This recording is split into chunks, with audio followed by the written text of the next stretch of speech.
জামাত শিবিরের রাজনীতি নিষিদ্ধের সিদ্ধান্ত 14 দলের বৈঠকে কোটা কোনো ইস্যু নয়, দেশকে ধ্বংস করাই আসল উদ্দেশ্য বললেন প্রধানমন্ত্রী। কোটা আন্দোলন ঘিরে সহিংসতায় নিহতের সংখ্যা সরকারি হিসাবে 150 জন। আজ সারা দেশে শোক, মন্ত্রিসভায় সিদ্ধান্ত।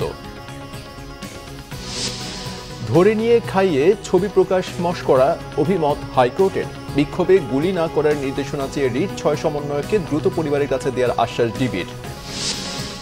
দেশের বিভিন্ন স্থানে শিক্ষার্থীদের বিক্ষোভ, ঢাকায় পুলিশের বাধা, শিক্ষার্থীদের তুলে নেওয়া বন্ধ করার দাবি শিক্ষকদের।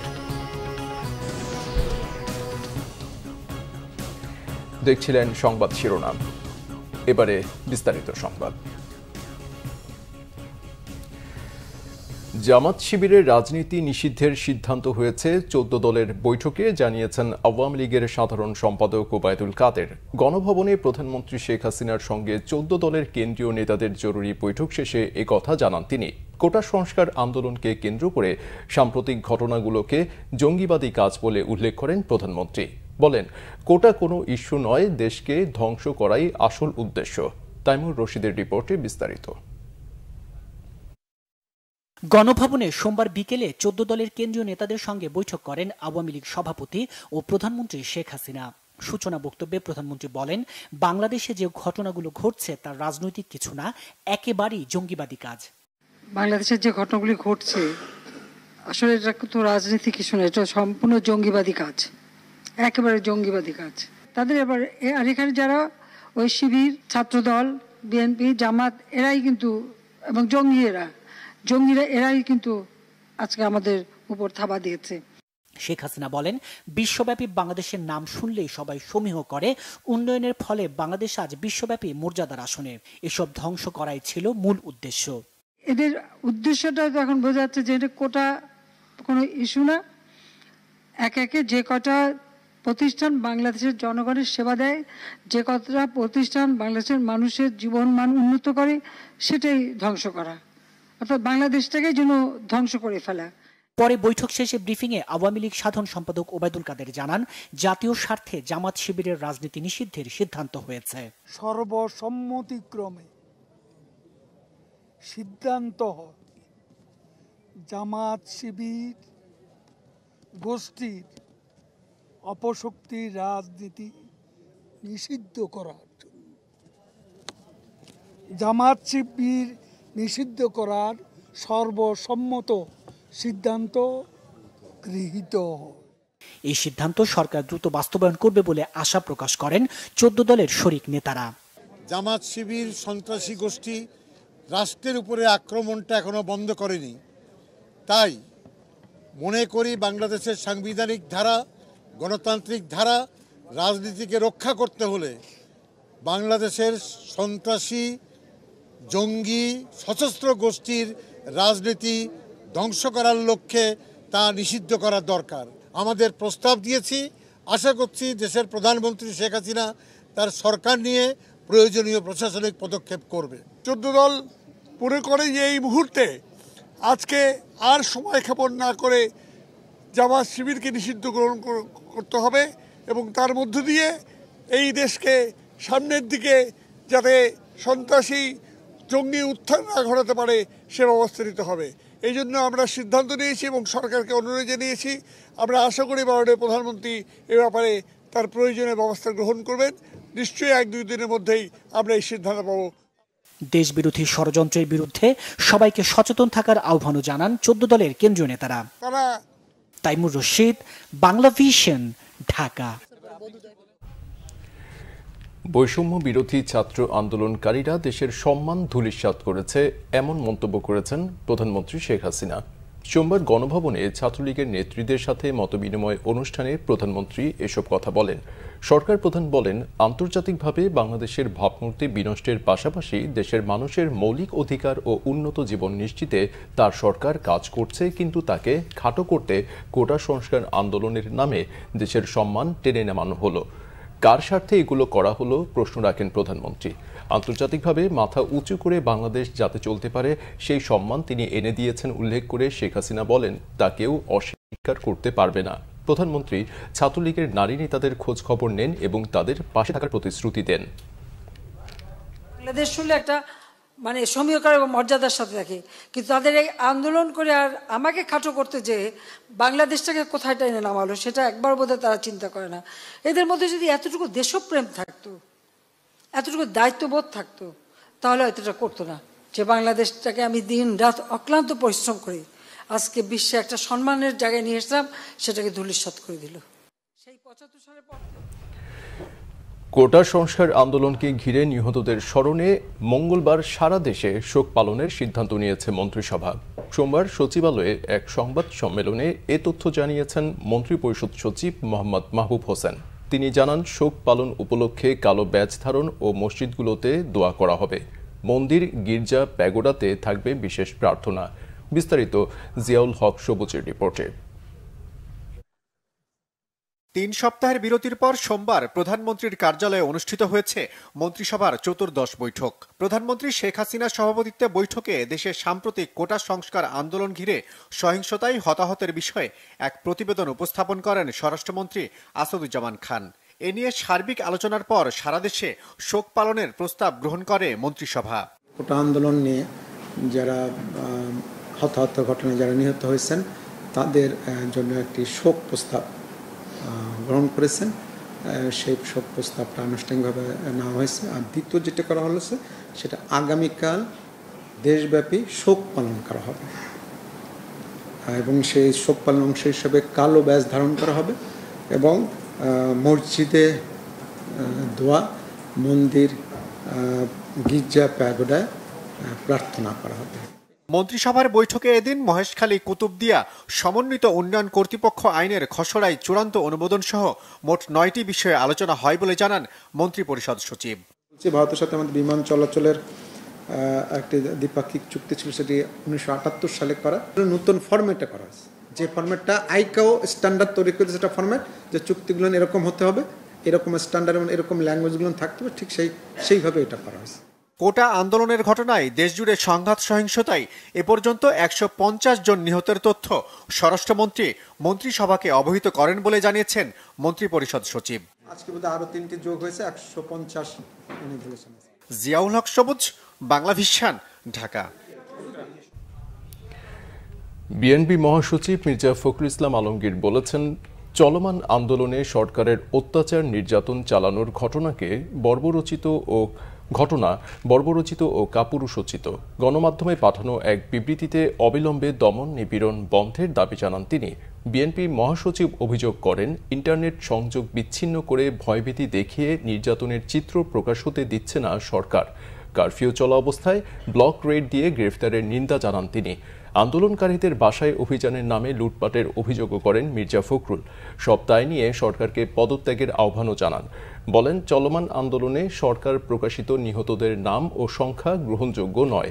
অবিলম্বে নিহতের তালিকা প্রকাশের দাবি জানান বিএনপি মহাসচিব। সেই সাথে মামলা প্রত্যাহার, রিমান্ডে নির্যাতন বন্ধ ও অবিলম্বে সবার মুক্তির জোর দাবি জানান মির্জা ফখরুল ইসলাম আলমগীর। খাবার টেবিলে বসিয়ে ছবি প্রকাশ করা জাতির সাথে মশকরা বলে মন্তব্য করেছে হাইকোর্ট।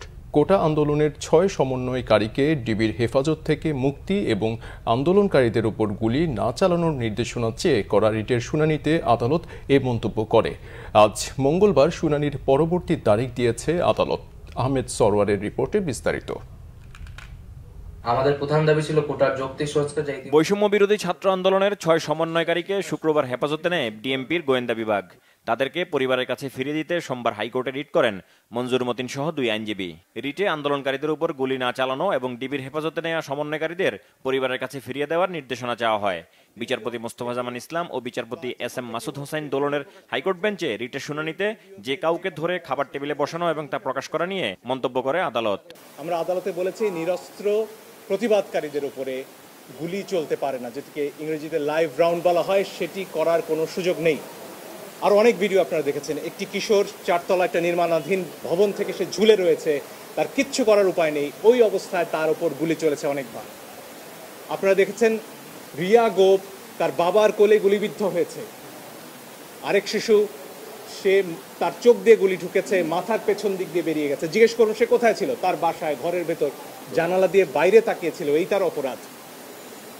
এই জন্য আমরা স্পষ্টভাবে বলেছি, যারা আন্দোলনকারী তাদের উপরে লাইভ রাউন্ড অর্থাৎ গুলি ছোড়া চলবে না। আপনারা প্রয়োজনে টিয়ার শেল ছুড়ুন, লাঠিচার্জ করুন, রাবার বুলেটও ছুড়ুন, তাতেও বহু মানুষ অন্ধ হয়েছে হয়তো। আপনারা নাইমের ক্ষতবিক্ষত শরীর দেখেছেন, তার গায়ে পিটিয়ে কি অবস্থা করা হয়েছে পত্রিকায় এসেছে।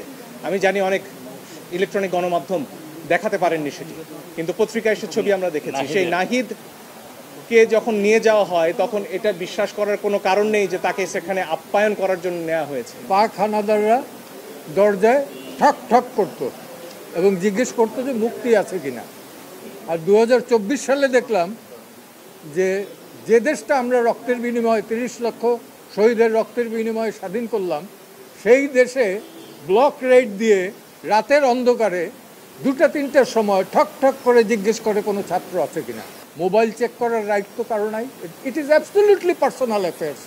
হাতের টেবিলে বসে ছবি তুলে এটা করেন, আপনি কি এটা মস্করা পাইছেন? ঠিক এই মস্করা ল্যাঙ্গুয়েজটা ইউজ করছে। কাউকে যদি অন্য কারো কাছে বেআইনিভাবে অথবা আইনি কোনো ক্ষমতা বহির্ভূতভাবে রাখা হয় তার হেফাজতে, এটা নিয়ে আদালত নির্দেশ দিতে পারবে তাকে সেখান থেকে মুক্ত করানোর জন্য। আমরা সেই আদেশটি চেয়েছি। তবে রাষ্ট্রপক্ষ বলছে আইন শৃঙ্খলা বাহিনী পরিস্থিতি নিয়ন্ত্রণে রাখতেই পদক্ষেপ নিয়েছে। বিভিন্ন পত্র থেকে আমরা দেখেছি একজন সমন্বয়ক, ওর নাম মুগ্ধ, ও ফেসবুকে স্ট্যাটাস দেওয়ার পরের দিন ওকে সাসপিশিয়াসলি খুন করা হয়। তাহলে গতকাল আমরা দেখেছি বলা হয়েছে এদের নিরাপত্তার জন্যই এদেরকে নিরাপত্তা প্রদান করা হচ্ছে। এখানে আমাদের বুঝতে হবে গ্রেফতার বা ডিটেনশন এক জিনিস, আর যে কোনো নাগরিককে নিরাপত্তা প্রদান করা আরেকটা জিনিস। আগামীকাল আবার শুনানি হবে, শুনানি অন্তে পরবর্তী আদেশ হবে। কোটা সংস্কারের দাবিতে বৈষম্য বিরোধী ছাত্র আন্দোলনের টাকা কর্মসূচিকে কেন্দ্র করে 18 জুলাই থেকে রাজধানী সহ দেশের বিভিন্ন স্থানে হামলা, অগ্নিসংযোগ এবং নাশকতার ঘটনা ঘটে। এখন পর্যন্ত সরকারি হিসাবে 150 জন নিহতের খবর জানানো হলেও বেশ কিছু গণমাধ্যমের নিহতের সংখ্যা 2 শতাধিক বলে উল্লেখ করা হয়েছে। আহমেদ সরওয়ার, বাংলা ভিশন, ঢাকা। ডিবি হেফাজতে থাকা কোটা আন্দোলনের 6 সমন্বয়ক ভালো আছেন বলে জানিয়েছেন তাদের স্বজনরা। দ্রুতই তাদের পরিবারের কাছে দিয়ে দেয়া হবে বলে জানিয়েছেন অতিরিক্ত পুলিশ কমিশনার হারুনুর রশিদ। সমন্বয়কদের জোর করে আন্দোলন প্রত্যাহারের বার্তা নেওয়া হয়নি বলেও দাবি করেন গোয়েন্দা পুলিশের এই কর্মকর্তা। রিপোর্ট করছেন SM ফয়েজ। নিরাপত্তাহীনতার কথা বলে শুক্র, শনি ও রবিবার কোটা সংস্কারের দাবিতে বৈষম্য বিরোধী ছাত্র আন্দোলনের 6 সমন্বয়ককে হেফাজতে নেয় গোয়েন্দা পুলিশ। রবিবার রাতে খাবার শেষে গোয়েন্দা হেফাজত থেকে আন্দোলন প্রত্যাহার করে ভিডিও বার্তা দেন সমন্বয়ক নাহিদ ইসলাম। এ সময় আরও 5 সমন্বয়ক তার সঙ্গে ছিলেন। সার্বিক স্বার্থে আমরা এই মুহূর্তে থেকে আমাদের কর্মসূচি প্রত্যাহার করছি। সোমবার সকালে ডিবি কার্যালয়ে 6 শিক্ষার্থীর সঙ্গে দেখা করতে যান পরিবারের সদস্যরা। জানান সমন্বয়করা ভালো আছেন। খবর পাওয়ার পরে আমি এখানে আসি, আসার পরে আমি স্বস্তি পেয়েছি। ইনশাল্লাহ আমার মেয়ে যথেষ্ট ভালো আছে, আপ্যায়ন পেয়েছে, তার সাথে সাথে আমিও আপ্যায়ন পেয়েছি। আমি আসছি, কথা বলছি, অনেক কিছু জিজ্ঞাসা করছি, বললো যে সব কিছু পজিটিভ, কোনো ধরনের কোনো এদের সাথে রাফ বিহেভ করা হয় নাই। ভালো আছে, যথেষ্ট ভালো আছে, ওরা সুষ্ঠু স্বাভাবিক আছে, ওদের তেমন কোনো ই করা হয়নি, ওরা ভালো, আমি দেখলাম ভালো। উনি নিরাপত্তা আছে এবং হারুন স্যারের সাথে ওনার অনেক সময় অনেক কথাবার্তা হয়েছে এবং ভালোই আছে। জি ভালো আছে, ওরা সবাই ভালো আছে আলহামদুলিল্লাহ। শাশালাকে জিজ্ঞাসা করছি, তারপরে বলছে আম্মু আমি ভালো আছি, এখানে কিচ্ছু করে নাই, স্যার আমাদেরকে কিছু করে নাই, আমাদের সাথে একসাথে খাওয়া দাওয়া করছে। গোয়েন্দা হেফাজতে থাকা সমন্বয়কদের কোনো ধরনের নির্যাতন করা হয়নি, এমনকি জোর করে কোনো ভিডিও বার্তা আদায় করা হয়নি দাবি করেন অতিরিক্ত পুলিশ কমিশনার হারুনুর রশিদ। তারা আমাদের কাছে ভালো আছে, সুস্থ আছে এবং তার ধারাবাহিকতা তাদের পরিবারে কিন্তু গতকাল রাতেও এসেছে, আজকেও কিন্তু তারা তার পরিবারের লোকজন তাদের সাথে কথা বলেছে। এই যে যারা গুজবটি ছড়িয়েছেন তাদের উদ্দেশ্যে আমি বিনীত অনুরোধ করব যে গুজব ছড়াবেন না। ডিবি একটি আস্থার জায়গা, সেখানে কাউকে জোর করে সেখানে রাখা হয় না, কারো উপরে কোনো অন্যায় অত্যাচার করা হয় না, জোর করে কোনো বিবৃতি নেওয়া হয় না।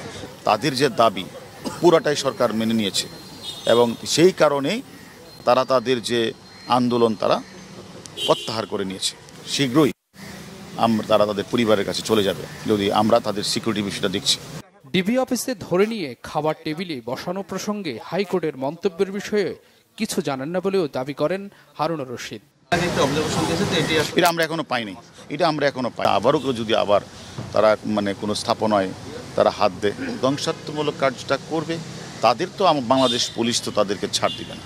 শিক্ষার্থীদের কর্মসূচি প্রত্যাহার নিয়ে গুজব ছড়ানো হচ্ছে। নিরাপত্তার জন্যই তাদেরকে হেফাজতে রাখা হয়েছে, দাবি গোয়েন্দাদের। এসএম ফয়েজ, বাংলা ভিশন, ঢাকা। কোটা সংস্কার আন্দোলনের 6 সমন্বয়ককে দেখতে ডিবি কার্যালয়ে গিয়েছিলেন সাবেক স্বরাষ্ট্র প্রতিমন্ত্রী সোহেল তাজ, তবে তাকে দেখা করার অনুমতি দেয়া হয়নি। পরে সোহেল তাজ সাংবাদিকদের বলেন তিনি হেফাজতে থাকা সমন্বয়কদের আটক করা হয়েছে কিনা তা জানতে এসেছিলেন। বলেন বিবেকের তাড়নায় তিনি ছাত্রনেতাদের খোঁজ নিতে এসেছেন। এই বিবেকের নাড়ার কারণেই আজকে আমি ব্যক্তিগতভাবে ডিবি অফিসে এসেছি। কেন এসেছি? আমি ডিবি প্রধানের কাছে 3টা প্রশ্ন নিয়ে এসেছিলাম। আমার প্রথম প্রশ্ন ছিল যে এই 6 জন সমন্বয়কারীকে গ্রেফতার করা হয়েছে নাকি সেফ কাস্টাডিতে নেওয়া হয়েছে। দ্বিতীয় প্রশ্ন, যদি অ্যারেস্ট হয়ে থাকে তাহলে আমার কোনো প্রশ্ন নাই, আমার কোনো দাবি নাই, কিন্তু যদি সেফ কাস্টাডি হয়ে থাকে তাহলে আমি তাদের সাথে দেখা করতে চাই।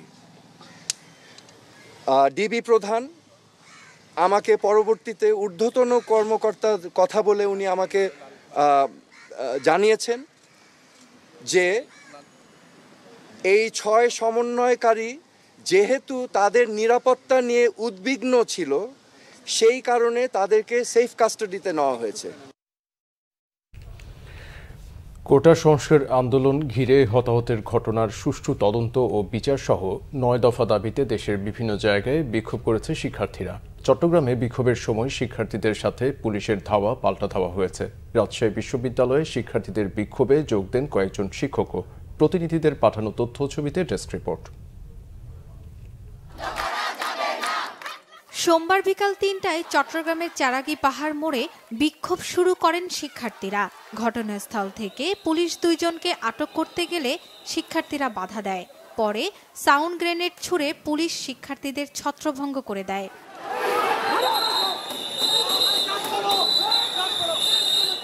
বিক্ষোভকারী শিক্ষার্থীরা জানান, কোটা আন্দোলন ঘিরে সহিংসতায় নিহতের বিচারের দাবিতে তারা বিক্ষোভ করছিলেন। তাদের কর্মসূচি ছিল পুরোপুরি শান্তিপূর্ণ।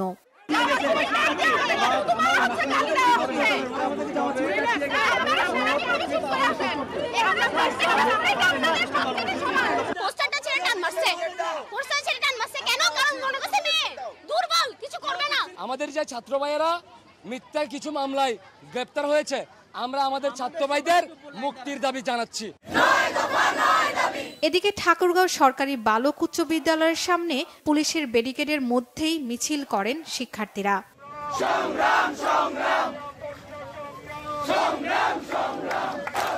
ঘণ্টাব্যাপী কর্মসূচি চলার পর শিক্ষার্থীরা আন্দোলনে নিহতদের আত্মার শান্তি কামনা করে 1 মিনিট নীরবতা পালন করে। 9 দফা দাবি পূরণে আন্দোলন চালিয়ে যাওয়ার ঘোষণা শিক্ষার্থীদের। রাজশাহী বিশ্ববিদ্যালয়ের প্রধান ফটকের সামনের রাস্তায় অবস্থান নিয়ে বিক্ষোভ করে শিক্ষার্থীরা। প্রায় 1 ঘন্টা সড়ক অবরোধ করে রাখে তারা। পরে একটি মিছিল বিনোদপুর বাজারে গিয়ে শেষ হয়। ছাত্র বিক্ষোভের সময় বিশ্ববিদ্যালয়ের কয়েকজন শিক্ষকও তাদের সাথে যোগ দেন। এখানে কারো কোনো দলীয় পরিচয় এখানে প্রাধান্য পাচ্ছে না। কে এখানে আপনি জানেন ইতিমধ্যে বাংলাদেশের অনেক ছাত্রলীগের নেতা যারা পদত্যাগ করে এই আন্দোলনে যুক্ত হয়েছেন এবং তারা বিবেকবান বলেই আজ এই আন্দোলনে যুক্ত হয়েছে। এত রক্ত, এত শহীদের মধ্যেও তোমরা এখানে সাহস করে তোমাদের দাবির ব্যাপারে সচেতন হয়েছে, এইটাই হলো শহীদদের আত্মার সবচেয়ে বড়। শহীদদের সেই স্বপ্ন একটি মানবিক বাংলাদেশ কায়েম করতে হবে। তোমাদের সাহস, তোমাদের দৃঢ়তা দেখে শিক্ষক হিসাবে আমি গর্ববোধ করি। তাদের কাছে মানুষের রক্তের দাম নেই, যারা ন্যায় বিচারের পক্ষে দাঁড়াতে পারে না, যাদের সাহস নেই, যারা সত্যি কথা বলতে পারে না, তাদের মুখে মুক্তিযুদ্ধের চেতনা বা যে কোনো ধরনের চেতনাবাদী একেবারে জঘন্য শোনায়। বিক্ষোভের সময় আনসার পুলিশ, র্যাব, বিজিবি ও সেনাবাহিনীর সদস্যদের ব্যাপক উপস্থিতি ছিল। বরিশালে কেন্দ্রীয় বাস টার্মিনালে ঘণ্টাব্যাপী অবস্থান ও বিক্ষোভ করে শিক্ষার্থীরা। এ সময় সড়ক অবরোধের চেষ্টা করলে পুলিশ ছাত্রলীগ কর্মীদের সঙ্গে শিক্ষার্থীদের ধাওয়া পাল্টা ধাওয়া হয়। এদিকে বগুড়া শহরের সাতমাথায় বিক্ষোভ করে শিক্ষার্থীরা। এ সময় 7 শিক্ষার্থীকে আটক করে পুলিশ। শর্মিলা কেয়া, বাংলা ভিশন নিউজ ডেস্ক। রাজধানীর বেশ কয়েকটি স্থানে সোমবার বিক্ষোভের চেষ্টা করে শিক্ষার্থীরা, কিন্তু পুলিশ তাদের বিক্ষোভ পণ্ড করে দেয়। এ সময় কমপক্ষে 20 থেকে 25 জনকে আটক করে পুলিশ। আরও জানাচ্ছেন জাহাঙ্গীর আকন্দ। কোটা সংস্কারের দাবিতে আন্দোলন ঘিরে সহিংসতায় নিহতের প্রতিবাদে ও ডিবি হেফাজতে থাকা সমন্বয়কদের মুক্তিসহ বেশ কয়েকটি দাবিতে সোমবার রাজধানীর কয়েকটি জায়গায় বিক্ষোভ করে শিক্ষার্থীরা। দুপুরের দিকে ইসিবি চত্বরে শিক্ষার্থীরা জড়ো হলে লাঠিচার্জ করে তাদের ছত্রভঙ্গ করে দেয় পুলিশ। আটক করা হয় বেশ কয়েকজনকে। রাজধানীর পল্টন মোড়ে বিক্ষোভের চেষ্টা করলে সেখানেও শিক্ষার্থীদের ছত্রভঙ্গ করে দেয় পুলিশ। আটক করা হয় বেশ কয়েকজনকে। রাজধানীর সায়েন্স ল্যাব মোড় থেকেও আটক করা হয় শিক্ষার্থীদের। এছাড়াও বাড্ডা এলাকায় বিপুল সংখ্যক আইনশৃঙ্খলা বাহিনীর সদস্যদের দেখা গেছে। এ সময় 2 জনকে আটক করা হয়। এদিকে কারফিউ শিথিল থাকলেও অপ্রীতিকর পরিস্থিতি এড়াতে রাজধানীতে কঠোর অবস্থানে ছিল পুলিশ। পাশাপাশি সেনাবাহিনীর সদস্যদেরও রাজধানীর বিভিন্ন সড়কে টহল দিতে দেখা গেছে। জাহাঙ্গীর আকন্দ, বাংলা ভিশন, ঢাকা। সরকার শিক্ষার্থীদের উপর গুলি চালিয়ে ভুল পথে হাঁটছে, এমন অভিযোগ বিশ্ববিদ্যালয় শিক্ষক নেটওয়ার্কের। রাতের রেড ব্লকেটের নামে শিক্ষার্থীদের তুলে নেওয়া বন্ধ করে অবিলম্বে তাদের যৌক্তিক দাবি মেনে নেওয়ার আহ্বান জানান তারা। শুভ মাহফুজের রিপোর্টে বিস্তারিত। শিক্ষার্থীদের গুলি করে হত্যা ও নির্যাতনের প্রতিবাদ করায় 2 জন শিক্ষকের বিরুদ্ধে শাহবাগ থানায় জিডি করার প্রতিবাদে নিপীড়ন বিরোধী শিক্ষক সমাবেশ করে বিশ্ববিদ্যালয় শিক্ষক নেটওয়ার্ক। সমাবেশের শুরুতে কোটা সংস্কার আন্দোলনে নিহত শিক্ষার্থী ও সাধারণ মানুষের সম্মানে 1 মিনিট নীরবতা পালন করা হয়। পরে দেশজুড়ে শিক্ষার্থীদের উপর গুলি করে হত্যা ও নির্যাতন বন্ধের দাবি জানান বিভিন্ন বিশ্ববিদ্যালয়ের শিক্ষকরা। আর আমাদের যে সন্তানরা, যে ছাত্ররা যে অধিকারের জন্য যে বৈষম্যহীনতার বিরুদ্ধে দাঁড়িয়েছে, লড়াই করছে, তারা হচ্ছে মুক্তিযোদ্ধাদেরই উত্তরসূরি। এই লড়াইয়ের ফলাফল কি হবে সেটা ইতিহাসই আমাদেরকে নির্দেশ করছে। হাজার হাজার মামলা হচ্ছে, মামলাটা হলো পুলিশের মামলাবাজি, এবং সেই মামলাবাজি হলো পুলিশের ব্যবসা। আপনারা এই ব্যবসা বন্ধ করুন। ছাত্রছাত্রীদেরকে বিরুদ্ধে অযথা মিথ্যা মামলা ঘর থেকে বাচ্চাদেরকে ধরে নিয়ে আসতেছেন। যদি গুলি না চলতো, বিশ্ববিদ্যালয়গুলো বন্ধ না হতো, শিক্ষার্থীরা তাদের ক্লাসে থাকতো, শিক্ষকরা ক্লাসে পড়াতো। যদি শিক্ষার্থীদের প্রতি অন্যায় না হতো, অবিচার না হতো, নিপীড়ন না হতো, শিক্ষার্থীরা রাস্তায় আসতো না, শিক্ষকও শিক্ষার্থীর গায়ে গুলি লাগার প্রতিবাদে রাস্তায় আসতো না। এ সময় দেশে চলমান পরিস্থিতি নিয়ে প্রশাসন ও কিছু গণমাধ্যমের ভূমিকা নিয়েও প্রশ্ন তোলা হয়। আমরা খুবই হতাশ এবং অবাক হলাম যে বাংলাদেশের টিভি চ্যানেলগুলো থেকে আমরা অসম্পূর্ণ এবং খণ্ডিত সব খবর পাচ্ছি। একটা আইনি ব্যবস্থার মধ্যে একটি রাষ্ট্রে একটা মানুষকে জোর করে তুলে নিয়ে যাবে একটি সংস্থা, এটা কোন দেশে আছি? আমি হয়তো এখান থেকে বের হয়ে বাসা পর্যন্ত যেতে পারবো না, তখন হয়তো আমাকেও তুলে ফেলবে, হয়তো বা কেউ জানতেই পারবে না। আজকে যদি কিছু বলে যাই, এক পলক ঘুমাতে পারি, যেই বাবা মার বুকটা খালি হয়ে গেছে, তাদের ঘরে কি চলে, কোথায় আছে তারা, কিভাবে আছে? আমার ছাত্রছাত্রী, আমাদের মেয়ে ছাত্রছাত্রীদের উপর যে লাঞ্ছনা হয়েছে, তার বিচার বিধাতা করবেন, তার বিচারের জন্য আমরা নেমেছি। মধ্যরাতের ধরপাকড়, মধ্যরাতের কারফিউ, বাচ্চাদেরকে তুলে নিয়ে যাওয়া, ভাতের হোটেল খোলা, ইত্যাদি ইত্যাদি, এগুলোর মধ্য দিয়ে অস্থিরতা আমরা টের পাচ্ছি। সাংবাদিকতা কোনো চাকরি না, শিক্ষকতা কোনো চাকরি না, দায়িত্ব ইনভলভ আছে এখানে। এই 2টা অর্গান একটা রাষ্ট্রের যখন নষ্ট হয়ে যায়, সেই রাষ্ট্র ভালো থাকতে পারে না। সমাবেশে জাহাঙ্গীরনগর বিশ্ববিদ্যালয়ের অধ্যাপক সাইদ ফেরদৌস বলেন, স্বাধীনতার পর থেকে এমন ভয়াবহতা কেউ দেখেনি। ছোট্ট 4 বছর, 6 বছর, 7 বছর, 12-13 বছরের বাচ্চারা হঠাৎ করে কোথা থেকে উড়ে আসা বুলেটে মারা যাচ্ছে, 17 বছরের বাচ্চাদেরকে রিমান্ডে নিয়ে যাওয়া হচ্ছে। একটা রাষ্ট্র কতটা দেউলিয়া হলে এইরকম ঘটনা একটার পর একটা ঘটতে পারে। সরকারকে শিক্ষার্থী নির্যাতনের পর থেকে সরে আসার আহ্বান জানান শিক্ষকরা। বৈষম্য বিরোধী আন্দোলন তার যে শুভ মাহফুজ, বাংলা ভিশন, ঢাকা। সংবাদ শেষ করব শিরোনামগুলো আরেকবার জানিয়ে দিয়ে। জামাত শিবিরের রাজনীতি নিষিদ্ধের সিদ্ধান্ত 14 দলের বৈঠকে কোটা কোনো ইস্যু নয়, দেশকে ধ্বংস করাই আসল উদ্দেশ্য, বললেন প্রধানমন্ত্রী। কোটা আন্দোলন ঘিরে সহিংসতায় নিহতের সংখ্যা সরকারি হিসাবে 150 জন, মঙ্গলবার সারা দেশে শোক, মন্ত্রিসভায় সিদ্ধান্ত। ধরে নিয়ে খাইয়ে ছবি প্রকাশ মশকরা, অভিমত হাইকোর্টের। বিক্ষোভে গুলি না করার নির্দেশনা চেয়ে রিট, 6 সমন্বয়ককে দ্রুত পরিবারের কাছে দেওয়ার আশ্বাস ডিবির। দেশের বিভিন্ন স্থানে শিক্ষার্থীদের বিক্ষোভ, ঢাকায় পুলিশের বাধা, শিক্ষার্থীদের তুলে নেওয়া বন্ধ করার দাবি শিক্ষকদের। এই ছিল এখনকার মতো, পরের সংবাদ সকাল 7:30টায়। এছাড়া বাংলা ভিশন সংবাদ ও সংবাদ সংশ্লিষ্ট অনুষ্ঠান দেখতে ভিজিট করুন www.bvnews24.com ও facebook.com/banglavisionnews এবং সাবস্ক্রাইব করুন youtube.com/banglavisionnews। এতক্ষণ সাথে থাকায় ধন্যবাদ।